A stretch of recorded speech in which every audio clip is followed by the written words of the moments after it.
7. Barrett outside, the switch. Doncic goes, oh, what a great step! And then he hammers it home! Broke his ankles! What's going on, guys? Welcome into Clutch B-Ball TV. I hope you guys are having an amazing day or night.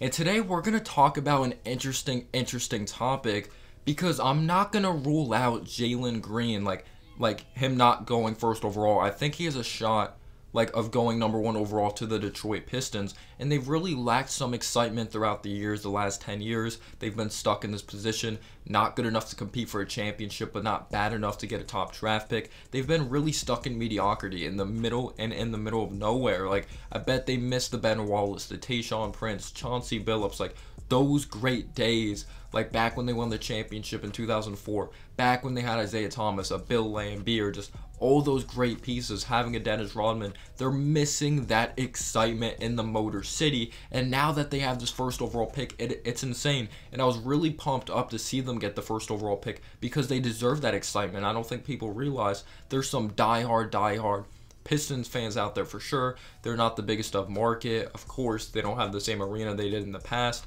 Some people make fun of them because the Little Caesars Arena. I'm not going to lie, I do, because it's just cringy. I'm so used to the other arena that was just very historical and had great moments, like the Malice at the Palace, just all that whole brawl that went down was absolutely insane with the Meta World Peace, the fans. It was just so much fun to watch, going back and watching those clips.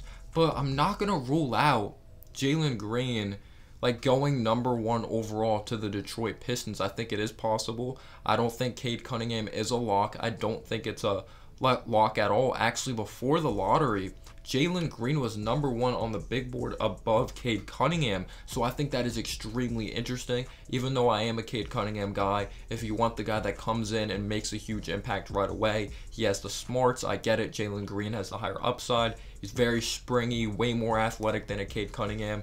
And Cade Cunningham, I think he has the higher floor, but I think Jalen Green has the higher upside, in my opinion. Jalen Green definitely has the higher chance of busting, but that would be extremely interesting if the Pistons take Jalen Green with the first overall pick. And Cade Cunningham, the athleticism isn't a big deal, in my opinion.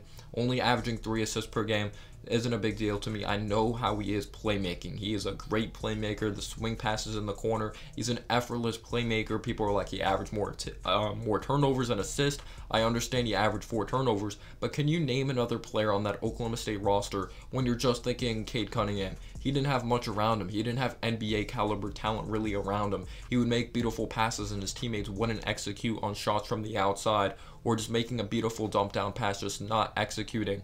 At the end of the day, their second leading scorer only averaged 12 points per game.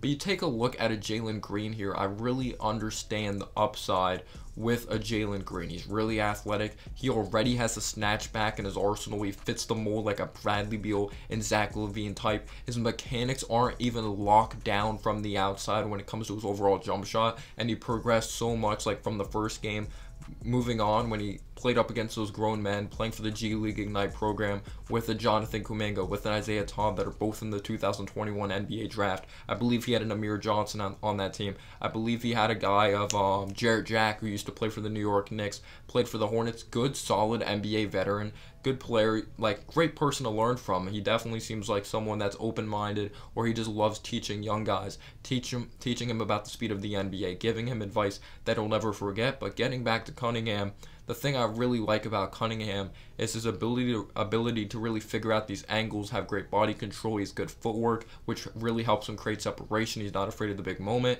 Nice step back in his arsenal, gets everyone involved. He's just a very smart basketball player. He replaces the athleticism, not having the best of athleticism, which I think is solid. I think it's good enough with high basketball IQ. But Jalen Green, for not fully being developed, he is still a good player. So that's definitely the scary thing. Yes, he's raw, and there's definitely things he has to work on, but if he ever develops, he could be very good. He may end up being the player that in 10 years into his NBA career, we're how did he not go first overall? He shot the 3 ball well with inconsistent mechanics, if it's his hand placement on the ball, or not using enough legs at times. He has ways to go when it comes to his decision making as a playmaker, but he's athletic in the half court setting. He thrives in transition when he makes quick decisions. He's a really good player. Like I said, he has that snatchback that LaVine and Beal have.